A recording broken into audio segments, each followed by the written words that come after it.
Daughter-in-law threw my photo frame in garbage saying, "This is my house now. I am Margaret. I am 74 years old. I am standing in my own kitchen right now, watching a woman I do not recognize anymore open my cabinets, pull out my dishes, stack them on my counter, and reorganize everything like she owns this place. She does not look at me. She does not speak to me. She just moves through my kitchen like I am not even standing here. Like I am a ghost in my own home. Like 74 years of my life mean absolutely nothing to her. Her name is Veronica. She married my son Raymond 11 months ago. 11 months. Not even a full year. And already she is standing in my kitchen in my house, with my dishes in her hands, rearranging my life like it is a room she just rented. I grip the edge of my kitchen counter. My knuckles go white. I breathe. I watch her. I do not say a word yet. And then it happens. Veronica walks past the small wooden shelf near the hallway. The shelf where I keep my most precious things. My Bible. A small ceramic bird that my late husband Gerald gave me on our 30th wedding anniversary. A photograph of Raymond when he was 4 years old, sitting on Gerald's lap, both of them laughing at something nobody else could see. And next to that, the photograph I have kept for 43 years. Me and Gerald on our wedding day. Both of us young. Both of us full of something we did not even have a name for back then. Just full of it. Full of life and hope in each other. Veronica picks up that photograph. She does not look at it. She does not pause. She does not even slow down. She just picks it up the way you pick up a piece of junk mail, the way you pick up something that has no business being where it is, and she walks to the trash can in the corner of my kitchen. She pushes the lid open with her foot, and she drops my photo frame inside. The lid falls shut. The sound it makes is small. Just a quiet plastic snap. But inside my chest something cracks open so wide I cannot breathe for a full 3 seconds. I stare at that trash can. I stare at the lid. I cannot move. And then Veronica turns around, looks at me for the first time today, and she says it. She says the words that I will hear in my head for a very long time. She says, "This is my house now. I need things to feel like mine." She says it calm. Not angry. Not cruel exactly. Just matter of fact. Like she is telling me the weather outside. Like she is explaining something obvious to someone slow. Like the 43 years inside that frame are just clutter she is clearing out to make room for herself. I look at her. She looks at me. She waits for me to say something. I do not say anything yet. But inside me something shifts. Something old and quiet and patient inside me shifts, and it does not shift back. Let me tell you how I got here. Let me tell you the whole thing so you understand what is really happening in this house right now. Gerald died 3 years ago. Pancreatic cancer. 6 weeks from diagnosis to the day I sat next to his bed and held his hand while he left me. 6 weeks is nothing. 6 weeks is not enough time to say everything. Not enough time to be ready. Not enough time to memorize the sound of his breathing or the weight of his hand or the exact way he looked at me when I walked into a room. 6 weeks and then he was gone and I was alone in this house that we built together for 41 years. Raymond was the one who helped me through it. Raymond, my only child. My son who has Gerald's eyes and my stubbornness and something all his own that neither of us gave him. Raymond came home from Portland where he was living then. And he stayed for 2 months after the funeral. He made me eat. He sat with me in the evenings. He went through Gerald's clothes with me when I was finally ready. He was gentle and patient and everything I needed. Then he went back to Portland. And the house got very quiet. I managed. I am not someone who falls apart. I have been through things before Veronica and I will be through things after. I have a garden in the back that Gerald and I planted together. And I tend it every single morning. I have my neighbor Ruth who comes by on Tuesdays and we drink coffee and argue about everything. I have my church group on Sundays. I have a life that is mine. Small maybe, quiet maybe, but mine. Raymond called every week. Sometimes twice. He told me about Portland, about his job, about the restaurants he was trying and the hiking trails he was exploring. And then one day about 14 months ago he called and his voice was different. Higher. Like something was pulling it up from inside him. And he told me about Veronica. He met her at a work conference. She was in marketing, he was in product development. They sat next to each other at a dinner and talked until the hotel bar closed. He said she was the smartest woman he had ever met. He said she made him laugh in a way he had not laughed in a long time. He said he did not know what was happening, but something was happening. I was happy for him. I want to be very clear about that. I was genuinely happy. Raymond had been alone for 4 years since his last relationship ended badly, and he deserved someone. I wanted him to have what Gerald and I had. I wanted him to have that full feeling. I asked Raymond to bring her to meet me. He hesitated. Just for a second, just a tiny pause that I caught and filed away. Then he said yes, of course they would come visit soon. They came 6 weeks later. Veronica walked into my house and she was beautiful, I will give her that. Tall, sharp features, dark hair pulled back tight. Dressed like she was going somewhere more important than my living room. She shook my hand. Her grip was firm, her eye contact was direct. Her smile was perfectly positioned but did not quite reach her eyes. I told myself I was being unfair. I told myself I was a 73-year-old woman who had been alone for 2 years and was probably reading things into nothing. I told myself to be open. We sat down for dinner. I had cooked all day. Pot roast, roasted vegetables, fresh bread. A pie that Gerald always said was the best thing I made. I set the table with the good dishes. I lit candles. I wanted her to feel welcomed. I wanted Raymond to see his mother welcoming the woman he loved. Veronica looked at the food and said, "Oh, we're actually trying to eat plant-based right now." Raymond didn't mention that. Raymond looked at his plate. He did not look at me. He said, "I forgot to mention it, Mom. Sorry." I said it was no problem. I said I would put together something else. I went into my kitchen and I stood at my counter for a moment, just a moment, and then I found some things and I made her a plate of roasted vegetables and some bread and I brought it out and I smiled and said nothing. After dinner, Veronica walked around my living room. Not rudely. She just walked and looked at things the way people do in museums.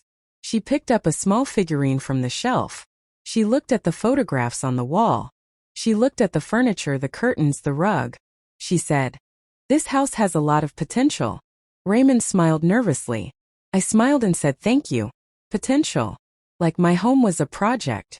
Like my 41 years of living and loving and building in these rooms was just a starting point for something she had in mind. They left the next morning.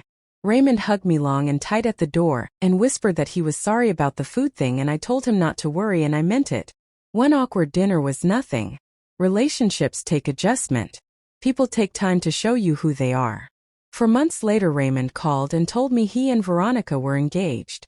I said I was happy, and I was still trying to be. He said they were going to get married in Portland. Small ceremony. Just close friends, they did not want anything big. He said he hoped I understood. I said of course I understood, it was their wedding, they should have it exactly how they wanted it. What I did not say was that I sat down on my couch after that call and I held the phone in my lap for a long time and I thought about my own wedding. I thought about how Gerald cried when he saw me walk toward him. How he tried to hide it and failed completely. How everyone saw and no one said anything, and it was the most beautiful moment of my life. I thought about how I had imagined being there when Raymond got married. Standing in a church or a garden or wherever it was, watching my son do the thing that would define his life the way it had defined mine. I thought about all of that and I held my phone and I breathed. Then I got up and I went and tended my garden and I let it go. I was not invited to the wedding. Raymond called me the day before and said they had decided to keep it to literally just the two of them and a justice of the peace. He hoped I was not hurt. He loved me. He would call me right after. He called me right after. He said he was married. He sounded happy. I told him I was so glad and I loved him and to give my love to Veronica. I sat in my garden for 2 hours after that call. Ruth came over that Tuesday and I told her and she held my hand and said nothing for a while, and that was exactly what I needed. The months after the wedding were quiet. Raymond called less. Once a week became once every 10 days became once every 2 weeks. When we did talk, Veronica was often in the background, sometimes joining the call, and the conversations were shorter, lighter, less like the ones we used to have and more like check-in calls, maintenance calls, the kind you make to confirm someone is still alive and functioning. I told myself this was normal. Newlyweds needed their space. They were building their life together. I was his mother, not his friend. And there is a difference, and I respected that difference. Then 2 months ago Raymond called and his voice had that different quality again. Not the high hopeful quality from when he told me about Veronica. Something lower this time. Something careful. He said that he and Veronica had been thinking. and they felt that it might make more sense financially and practically if they moved back to my city. Portland had become expensive. His company was open to remote work. Veronica's firm had a branch here. They had been thinking, and they thought the most sensible option would be to move in with me. Just temporarily. Just until they found their own place. Maybe 6 months. My house has 3 bedrooms. Gerald and I built it to hold a family, and it has held mostly just me for 3 years now. There was plenty of room. It made financial sense. Raymond was my son. I said yes. I said yes because he was my son. I said yes because I missed him. I said yes because I thought that having him close again, having life in these rooms again, would be good for both of us. I thought we would find our rhythm. I thought Veronica and I would find our footing. I thought 6 months would pass and they would move into their own place and we would all be closer for it. That was 2 months ago. What has happened in these 2 months is not what I imagined. The first week was fine. They were settling in, unpacking, getting oriented. I cooked dinner every night and they came to the table and we talked and it felt almost like what I had hoped for. The second week Veronica started mentioning things. Small things. She mentioned that she found the living room layout inefficient. She mentioned that my kitchen storage system did not make sense to her. She mentioned that she had some ideas for the back bedroom, the one they were using, and she hoped I did not mind if she made a few changes. I said I did not mind. The third week she rearranged the living room furniture while I was at church. I came home to a different room. My chair, the big blue armchair that Gerald used to read in every evening, was pushed into the corner. The couch was facing the television differently. The small table where I kept my reading things was gone, moved to the hallway. I said nothing. I moved my reading things to my bedroom. The fourth week she bought new curtains. She took down the ones I had, the ivory ones that I had chosen carefully and loved, and she put up gray ones. She said the old ones were dated. She said the gray ones were cleaner, more modern. She said she hoped I liked them. I looked at the gray curtains. I said they were fine. Raymond watched me say it. His eyes had something in them that I could not quite name. Apology maybe. Or something smaller than apology. Something that knew it should be apology but could not quite get there. The fifth week she told me she was going to need me to change my morning schedule because she worked from home and needed quiet in the early hours and my habit of moving around the kitchen at 6 in the morning was disruptive to her concentration. My kitchen. 6 in the morning. A habit I have had for 40 years. I changed my morning schedule. Ruth said to me that Tuesday, "Margaret, what are you doing?" I said I was keeping the peace. Ruth said, "Whose peace?" I said that was a very good question and I did not have a good answer. The sixth week Veronica had 2 of her friends from Portland come to stay for a weekend. She did not ask me. She told me, 2 days before they arrived, that they would be staying in the guest room, which is my sewing room, and she hoped that was okay. I had nowhere to put my sewing things on short notice. I put them in my bedroom closet where they have been ever since. Her friends were loud and they were in my kitchen at midnight and they left rings on the wood table in the living room and they were not rude to me exactly, they just looked through me, past me, like I was part of the house itself and not a person living in it. The 7th week, last week, Veronica started moving things in the kitchen. Not just rearranging, moving my things out. She bought new dishes, white and modern, and she stacked them in the cabinet where I keep my dishes, my good dishes, the ones that were a wedding gift, the ones I have used for 41 years. She put my dishes in a box. She put the box in the garage. I found my dishes in the garage in a cardboard box on a shelf. I stood there in the garage holding the box and looking at my dishes and something inside me started to get very quiet. Not the quiet of peace. The quiet of a thing that is deciding. I brought my dishes back inside. I washed them and put them back in my cabinet. The next morning they were in the garage again. I brought them back again. I said to Raymond that evening, I said, "Raymond, I brought my dishes in from the garage.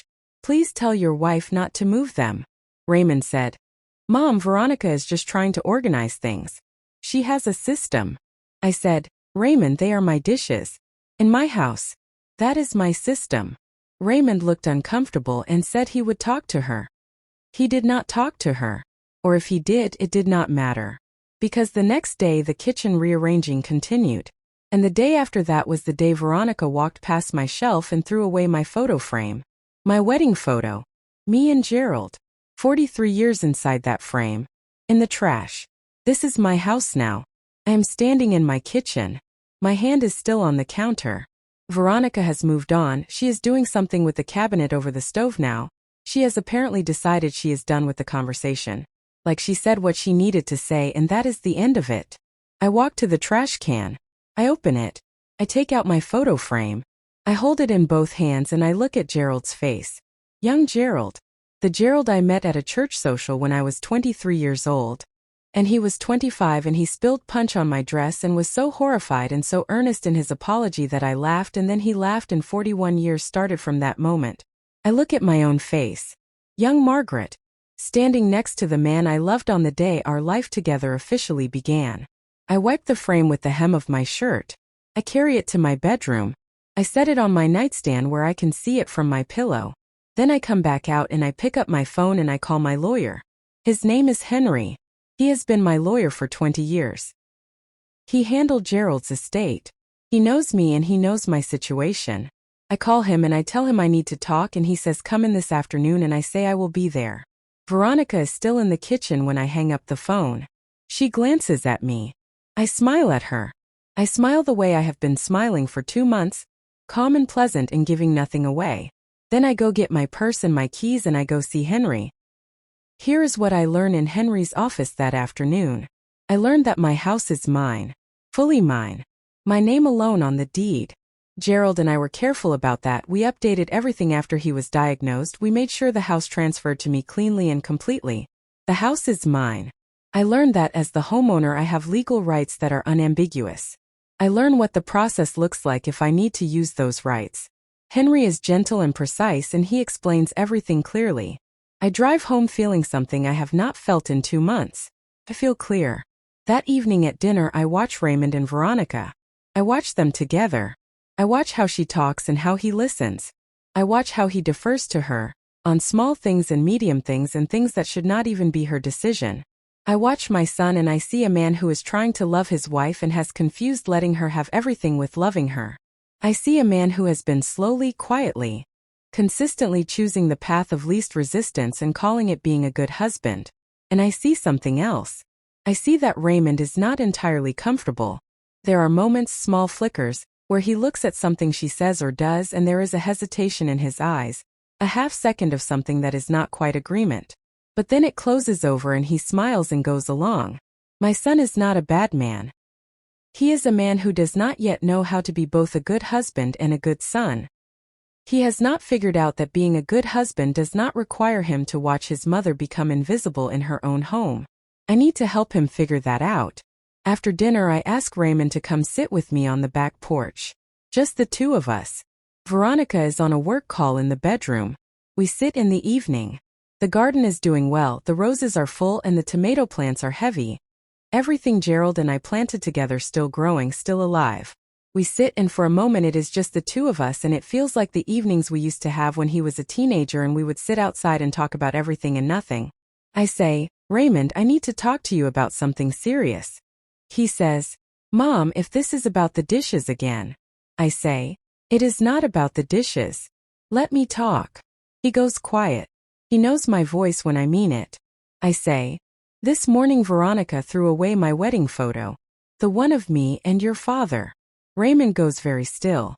I say, she threw it in the trash and told me this is her house now. I watch his face. I watch the emotions move through it. Disbelief first. Then a kind of sick recognition, like he is hearing something that confirms something he has been trying not to confirm. Then something that looks like it wants to be anger but is not sure if it has permission to be anger. He says, she didn't.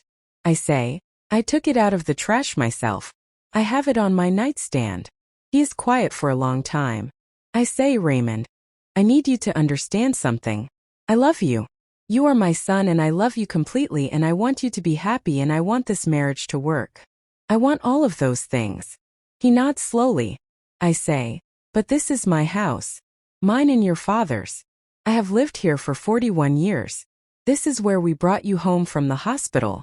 This is where your father took his last breath. This is mine. And I need you to understand that I have rights here that I have been very patient about not exercising. He looks at me. What do you mean rights you haven't exercised? I say, I went to see Henry today. More silence. He says, Mom. I say, I am not asking her to leave tonight. I am not asking you to leave. I want you here. I want to figure this out. I want us to find a way to live together that works. But Raymond, I need things to change. I need Veronica to understand that she is a guest in my house. A welcome guest. A guest I want to have here. But a guest. Raymond puts his hands over his face. I wait. He says from behind his hands, she's going to lose her mind. I say, then she loses her mind. I am 74 years old. I buried my husband. I changed my morning schedule because she needed quiet and I did not complain. I moved my sewing things to my bedroom closet when she took my sewing room without asking and I did not complain. I watched her box up my wedding dishes and I brought them back and I still tried to keep the peace. Raymond, your father's photograph was in the garbage. He drops his hands. His eyes are wet. I have not seen Raymond cry since Gerald's funeral. He is not quite crying now, but he is at the edge of it. He says, I know, Mom. I'm sorry. I've been. He stops. He starts again. I've been seeing things and telling myself they were small. I've been telling myself you were fine. I've been telling myself it would settle down. I say, you have been telling yourself what was convenient. He flinches, but he nods. I say, you are my son and I know you. You are not a man who thinks this is right. You know it is not right. You have just been choosing the easier thing, and the easier thing has compounded into this. He says, I'll talk to her. I say, you need to do more than talk to her. You need to mean it when you talk to her. You need to be your father's son when you talk to her. That lands. Gerald's name always lands with Raymond. They were the same kind of man in the ways that matter, and Raymond knows it, and he knows that Gerald would not have watched this happen. We sit for a while longer. The garden is dark now. The night is warm. I can hear crickets. Raymond says, where is the photo now? I say, on my nightstand. He nods. He says, I remember that day. The wedding. I've seen that photo my whole life. I say, I know you have. He says, I was 4. I don't actually remember it. But I know that photo. I grew up with it on that shelf. I say, yes. He says, I'm going to talk to her tonight. I say, okay. He says, Mom, I'm really sorry. I look at my son. I look at Gerald's eyes and Raymond's face. I say, I know you are. That is why we are sitting here talking instead of me calling Henry and starting a different kind of process. He understands what I mean. He nods. He goes inside. I sit in the garden for a while longer. Just me and the roses and the dark and the sound of the house and everything Gerald and I put into it. I hear voices inside. They are not loud at first. Then they get louder. I cannot hear the words, but I can hear the shape of the conversation. It is not a small conversation. I stay in the garden. I let them have it. It goes on for a long time. When I come inside finally, the house is quiet. Raymond is in the kitchen. He looks like he has been through something. He looks like a man who has just had a conversation that cost him something but maybe gained him something too. He says, we talked. I say, I know. I heard. He says, she's upset. I say, I understand that. He says, she feels like you don't like her. She feels like she has been trying to make a home here, and you have been resistant. I look at my son. I breathe. I choose my words carefully. I say, Raymond, you cannot make a home out of someone else's home. You can make a home with someone alongside them in respect and partnership. But you cannot make a home by erasing the one that already exists. He thinks about that. He says, she grew up in apartments. She never had a house of her own. I think he stops. I wait. He says, I think she just got excited about the idea of having a real house and she went about it the wrong way. I say, I can understand that. I can have compassion for that. But compassion does not mean I hand her my life and step aside. He nods. He says, she's going to apologize to you tomorrow. I say, that will be good. And I will receive it genuinely. He looks relieved. He says, she's not a bad person, Mom. I say, I know she is not a bad person, Raymond. I never said she was a bad person. But a person can be good and still do wrong things. And a wife can love her husband and still need to learn how to be part of a family that existed before her. He says nothing. But he nods. And it is a different kind of nod than the ones from dinner, the ones from the past 2 months. This one has some weight behind it. I hug my son good night. He holds on for a moment longer than usual. I feel how much he loves me in that moment, and I feel how much I love him, and I think about how love is sometimes the thing that makes things both harder and more worth working through. I go to my bedroom. I lie down. I look at the photo on my nightstand. Me and Gerald. I say goodnight to him the way I do every night. 3 years and I still say goodnight. I sleep. The next morning I am in the kitchen at 6 in the morning. My regular time. The time I have always been in my kitchen. I make my coffee. I stand at the window and look at my garden in the early light. Veronica comes into the kitchen at 6:45. She is dressed, hair done, already put together the way she always is. She stops when she sees me. We look at each other. Then she says, "Margaret." I say, "Good morning." She comes and stands near the counter. Not quite near me, not far away. She wraps both hands around the edge of the counter and looks at them for a moment. She says, "I owe you an apology." I wait. She says, "What I did with your photo was wrong. I was not thinking about what it meant to you. I was thinking about," she pauses. "I was thinking about making the space feel like mine, and I did not stop to think about what I was erasing in the process." I look at her. Her jaw is tight. This is hard for her. Whatever else Veronica is, she is not someone who finds apology easy. I can see that clearly. I say, "The photo is of me and my husband on our wedding day. He has been gone for 3 years. That photograph is 43 years old." Her jaw tightens more. Something moves through her eyes. Something that might be actual shame. She says, "I know. Raymond told me." "I'm sorry, Margaret. I genuinely am." I breathe. I say, "Veronica, I want to say something and I want you to hear it clearly." She looks at me. I say, "I do not dislike you. I have never disliked you. You are the woman my son chose, and that matters to me.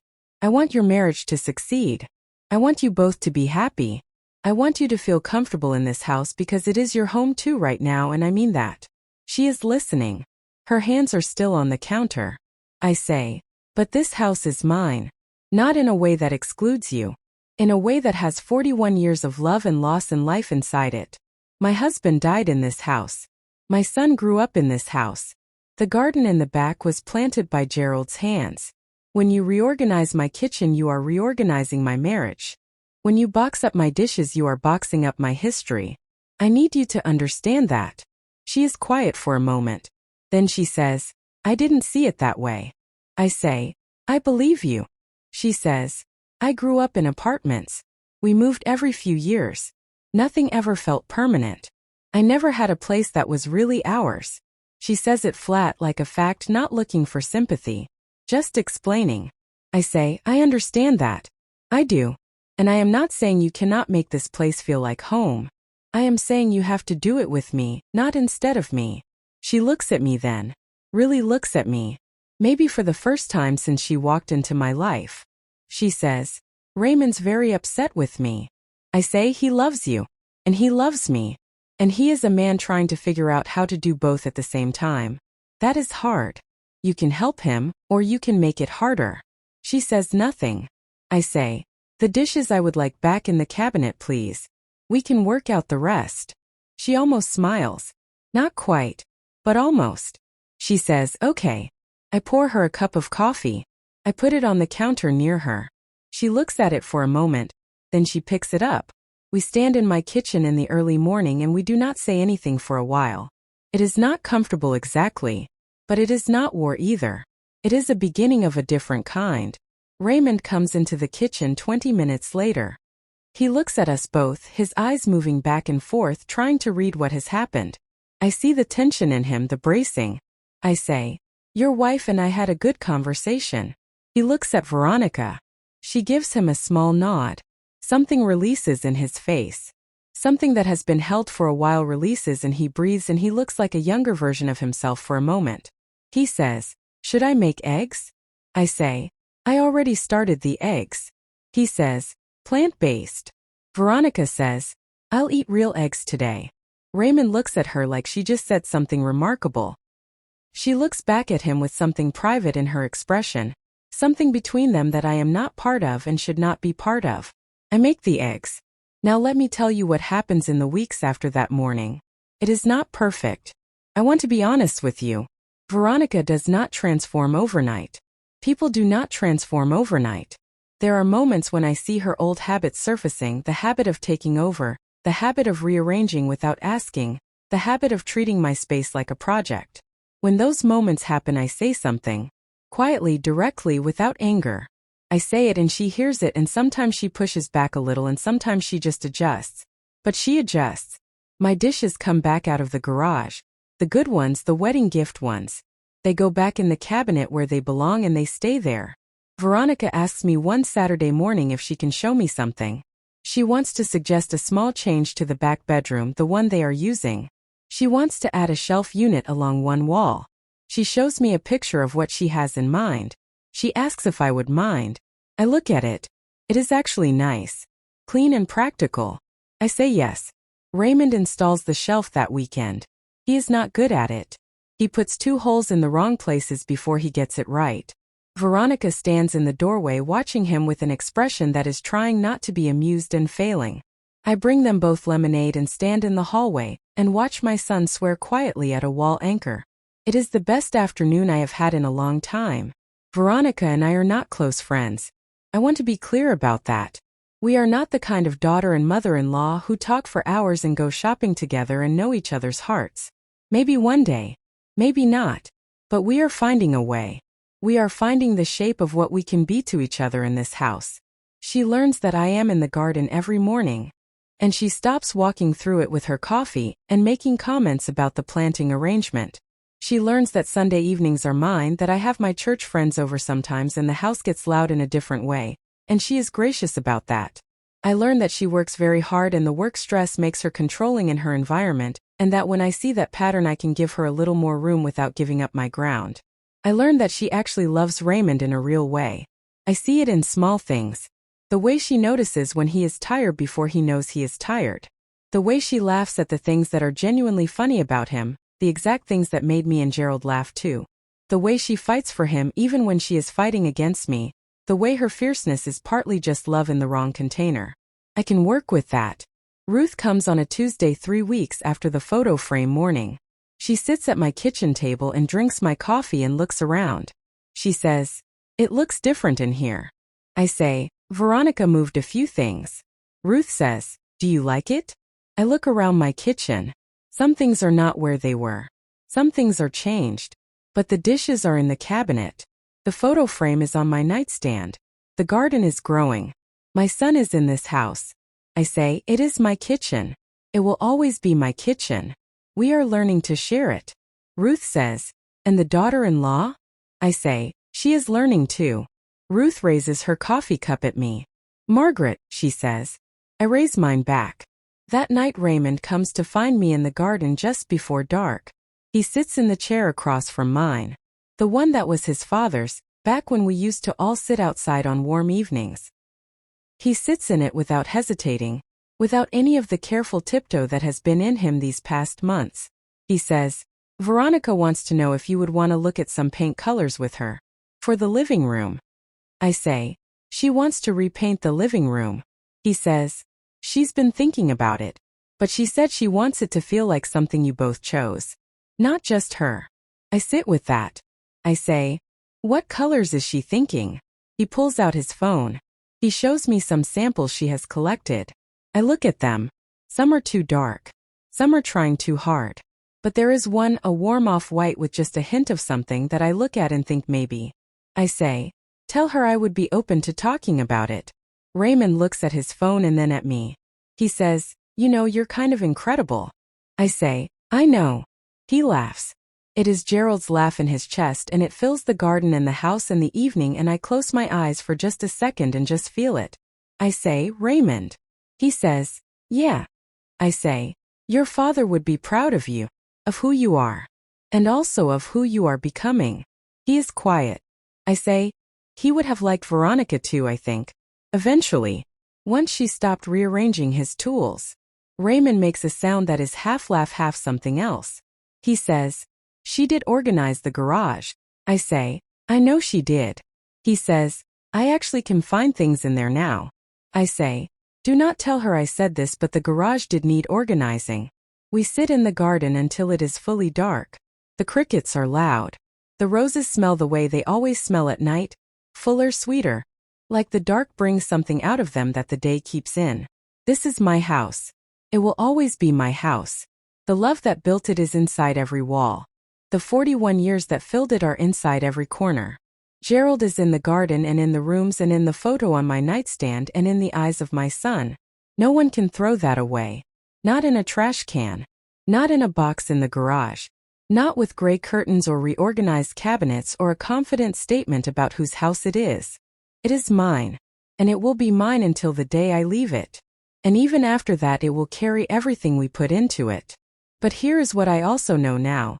Sitting in this garden in the dark with my son, a house can hold more than one story. Mine already has 41 years of one story inside it. It can hold the beginning of another. Raymond and Veronica's story is starting here, in these rooms on these grounds. That beginning matters too. Not more than mine. But not less either. I chose not to call Henry and start the legal process. I chose to sit on this porch with my son instead. I chose to stand in the kitchen the next morning and pour Veronica a cup of coffee and say hard things clearly instead of letting them fester. I am not a woman who surrenders. But I am also not a woman who confuses holding her ground with refusing to grow. This is my house. And tonight, with crickets in the dark and roses in the air and my son in his father's chair, it feels like mine in the fullest way it has felt in a long time. Gerald, I think, would approve. And somewhere between the garden and the stars and the warm dark evening, I feel like maybe he does. Tell me where you are from in the comments. Drop your city below. If you love your grandma like this, share this and subscribe. Because every grandmother deserves to be heard. Not one of them should take their photo out of the trash.